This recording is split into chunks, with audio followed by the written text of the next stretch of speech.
start at just 1 gig plan, just $39.99 a month. Click the Connects Us icon at DeWittDailyNews.com.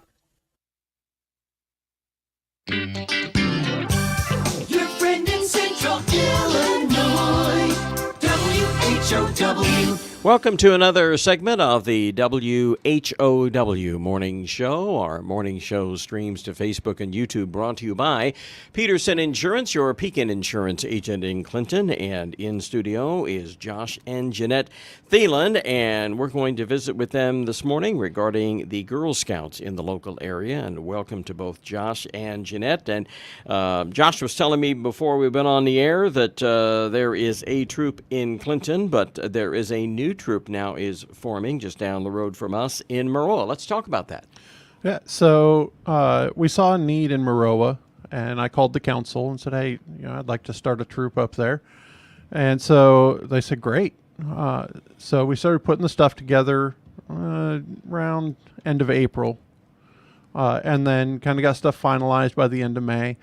But we started a troop. It's troop number 3946, which actually has a special meaning to me. It was based off of the numbers 1946, which the 1 stands for I, the 9 being the G, 4 being a Y, and then 6. So it's the IGY6, which is I got your 6, which represents my military background. But they said, well, you have to start with a 3. It has to be into the 3,000. So we changed it to a 3 and made it everybody's got your 6. We felt that was a little bit more inclusive, which is what the Girl Scouts look at. So we changed it around a little bit to represent my military background while still including all the girls and showing that a Girl Scout's always got another Girl Scout's back and is always going to be there to protect their community and protect each other.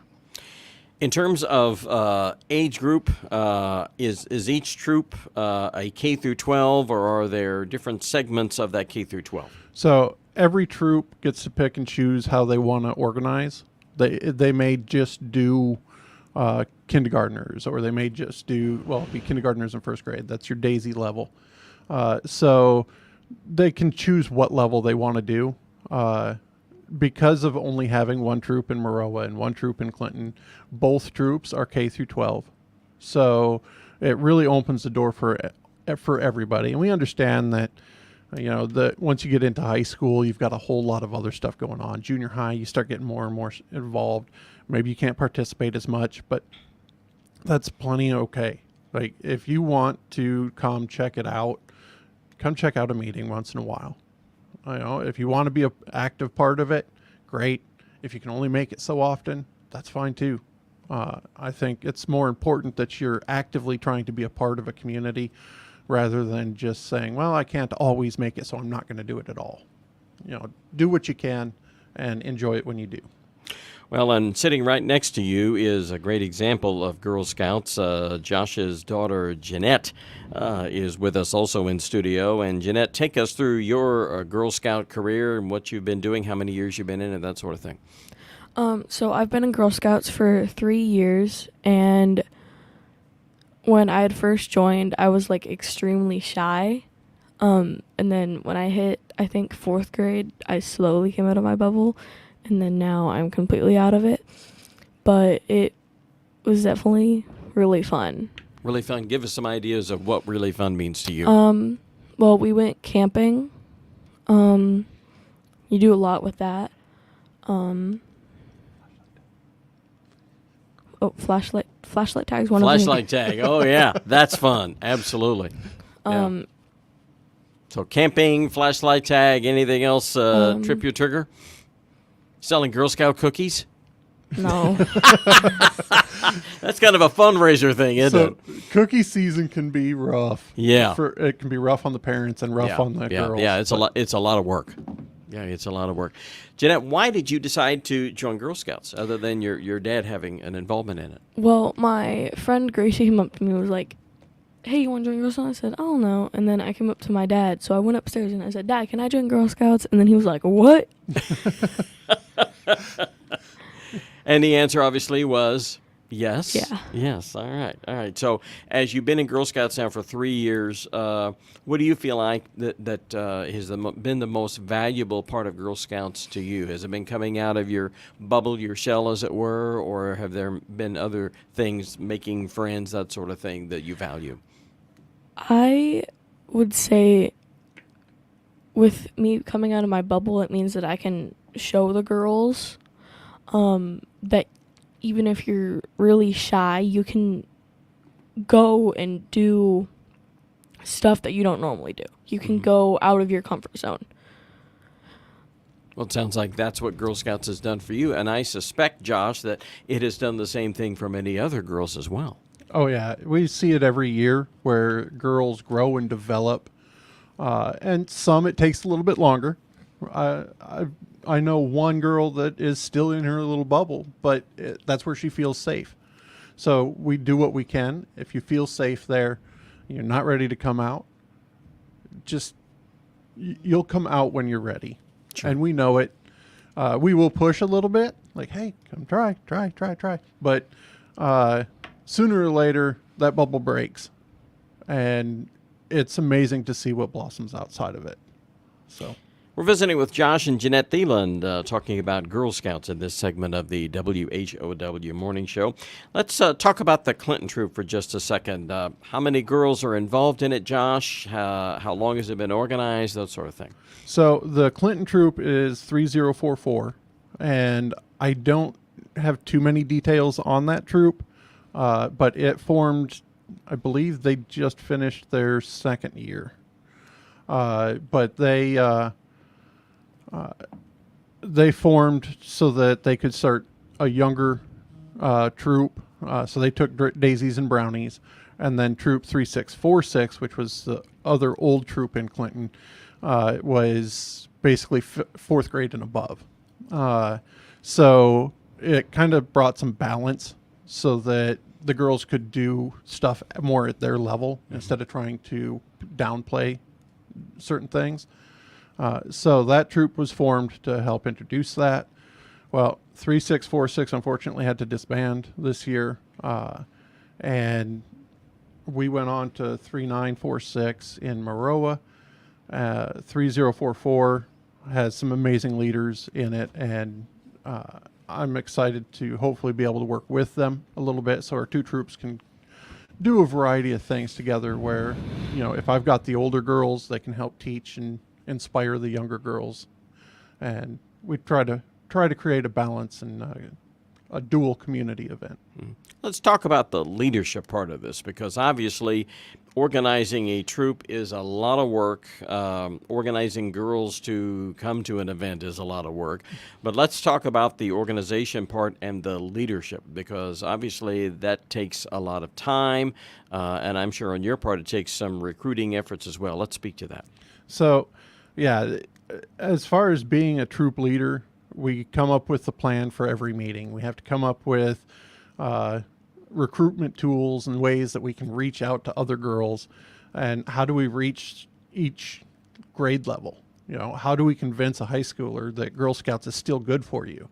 Or how do we bring in a younger girl, a kindergartner or a first grader, who's going to be a little bit more rambunctious, kind of all over the place? And how do you rein that in and we'll get all levels to work together? So there is a lot on the plate of a leader. So thankfully we have co-leaders. Some troops might have just one co-leader. Others might have 3 or 4 co-leaders. And that way you can kind of branch out. Your co-leaders step up and they help take a certain section, or maybe they lead certain meetings. Your parent volunteers are an absolute must. They have knowledge and stuff that you may not have any clue on. And if you're not talking to your other parents, then your troop is going to struggle all year. So talk to your volunteers and see where they can help you out. You never know when you find your next co-leader or your next person for finance. You know, that's a hard one to fill because nobody wants to put their name on a bank account. They're afraid of the outcomes, which is understandable. But you find two people that have enough trust in each other, and you're going to have a really good troop and be able to do what you need to do. How do you find those leader or co-leaders to actually lead a troop? So a lot of times it just kind of happens. Like for me, we were having a meeting, and we had one parent who was a Girl Scout growing up, and she went through several levels. And so I asked her, I said, "You want to be a co-leader?" "Oh yeah, I'd love to." So that kind of got that ball rolling, and Leslie's going to be fantastic for me. So I'm kind of excited to see how this year's going to go. It's my first year as a troop leader. Last year I was a co-leader and the finance guy, and I wound up being cookie coordinator and fall sales coordinator. I was everything. So this year I'm kind of excited to have a few co-leaders that I know we're going to work well together, and we're going to have an amazing year. So it sounds like to me, Josh, that those leaders and co-leaders really are the backbone of any Girl Scout troop. Of that, plus the parent volunteers. Man, it's one thing to have a leader or co-leader, but to have parent volunteer, you got to have all of that, don't you, in order to make a troop work? Oh yeah, absolutely. Some of our big events, like when we're doing our cookie sales, it is rough on the troop cookie coordinator. They have to plan out the cookie booths. They have to get the girls involved and get them out to sell the cookies. They have to make sure that the right amount of cookies are going to each girl, where the sales are happening, going to pick up those cookies. So there's a lot on a cookie coordinator. But if we've got the right troop leaders and the right volunteers, they are there. They help out 100%. And as when we're all friends and we all act like family, it really runs a lot smoother. So stuff like that's a big help. When we go camping, we rely a lot on our parents. If the cookie sales didn't give us enough funding to be able to pay 100% of that camping trip, we rely on our parents to go out and purchase all the food. So the parents really have to be there and be a part of everything as well, which helps the girls, because if they see their parents getting involved, they want to be more involved, and it's all pretty well balanced after that. So. Well, and both co-leaders and parents being role models for their kids, man, that speaks volumes. I want to talk to Jeanette about the cookie sales. That has to be a tremendous amount of work from your perspective as a Girl Scout. How many hours a year do you put into selling Girl Scout cookies? A lot. I'm not surprised. And have they changed flavors, or is there one particular favorite that you find people buy more often? The most bought one is definitely the Thin Mints. Have they always been the hot sellers every year? Pretty much. Yeah. Pretty much. Have they really? Cool. So you get more demand for those than any other? Or the s'mores ones, but that's a different bakery. Yeah. So every council gets to pick and choose which bakery they use. There's 2 different bakeries. And each bakery has a few different cookie options. Yes. Our bakery is ABC Bakery. We don't get the s'mores cookie, but it is one that is asked for a lot, and I wish we could get it. So that goes back to choice of bakery again then. Yeah. Yeah. Sounds good. That is Josh and Jeanette Thielen. They're visiting with us regarding the Clinton and Maroa, new troop at Maroa, Girl Scouts, and we'll continue our visit with them here on the WHOW Morning Show, streaming to Facebook and YouTube, brought to you by Peterson Insurance, your Pekin insurance agent in Clinton.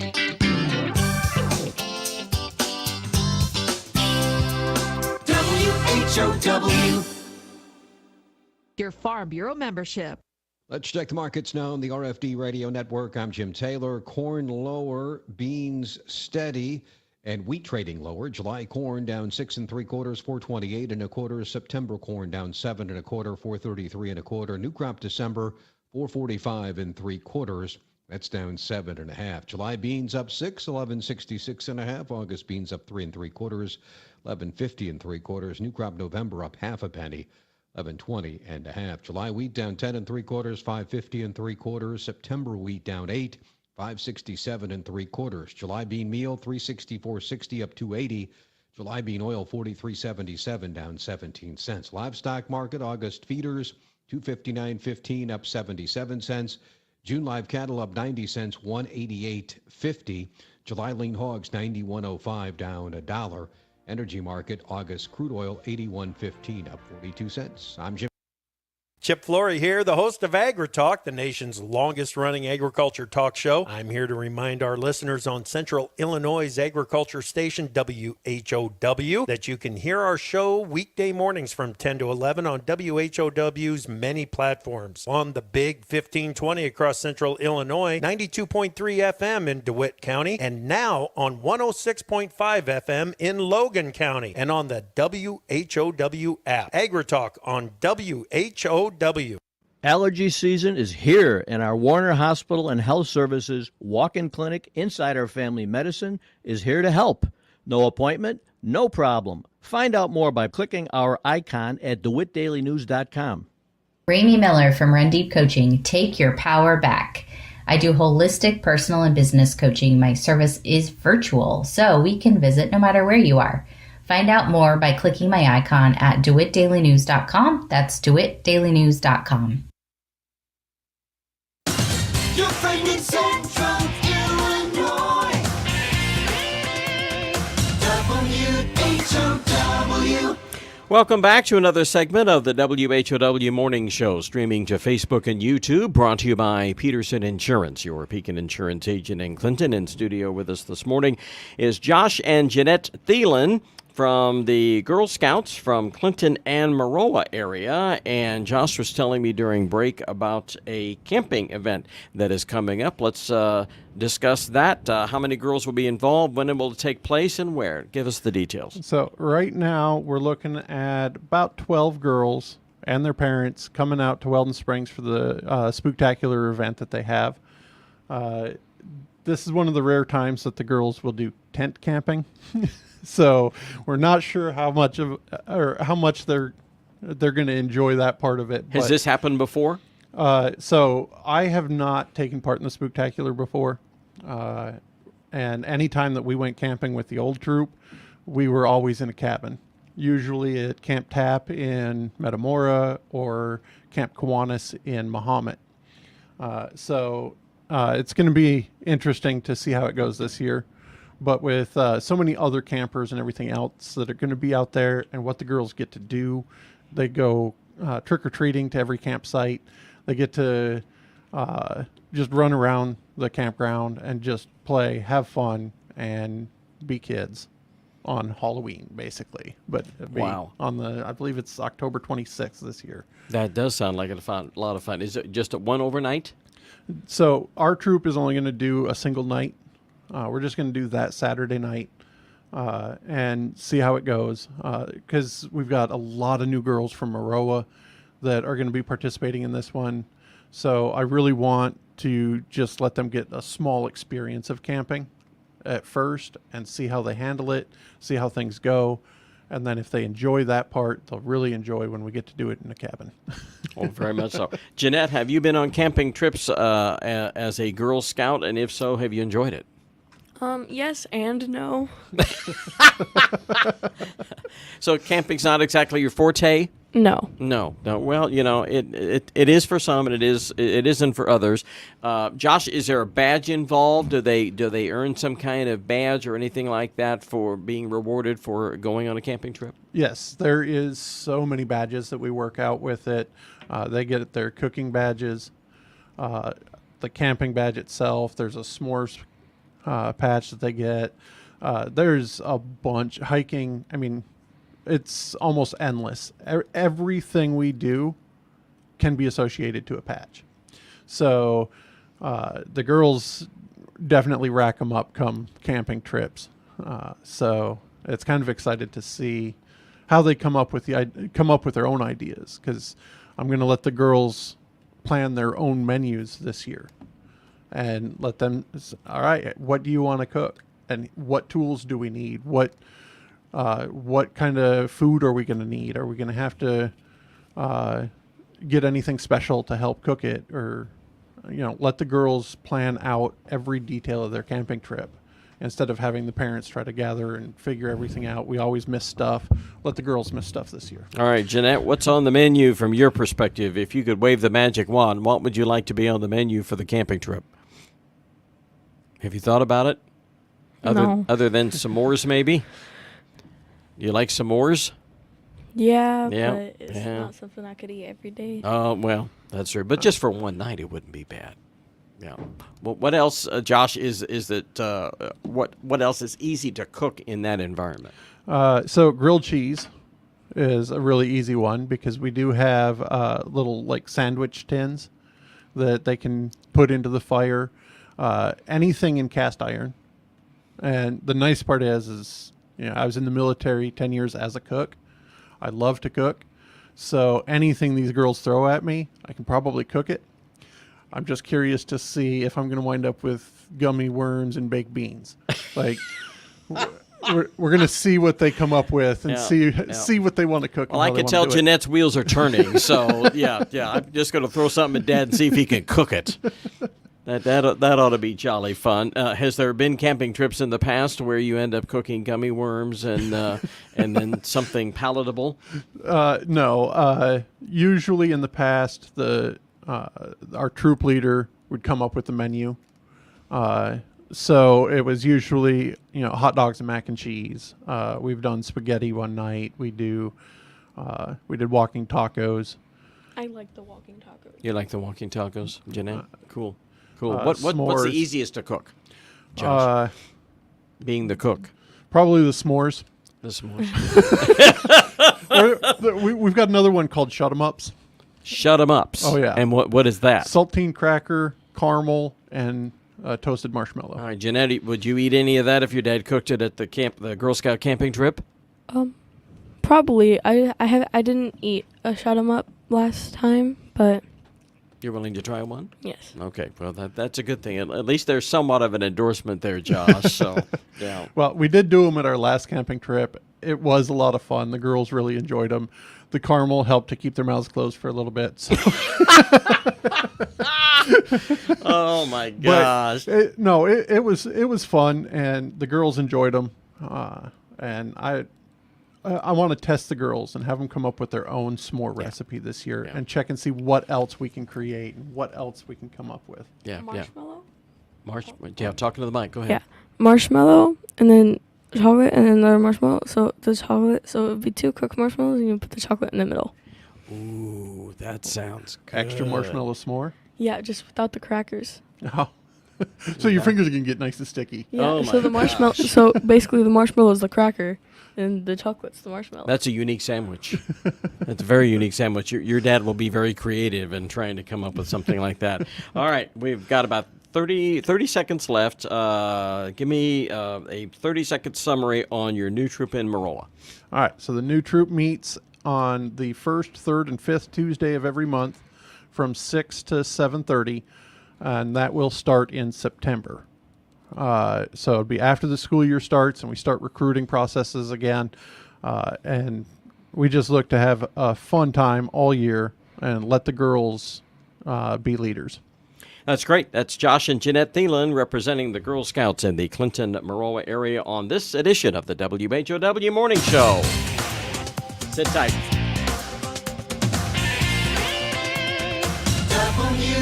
WHOW.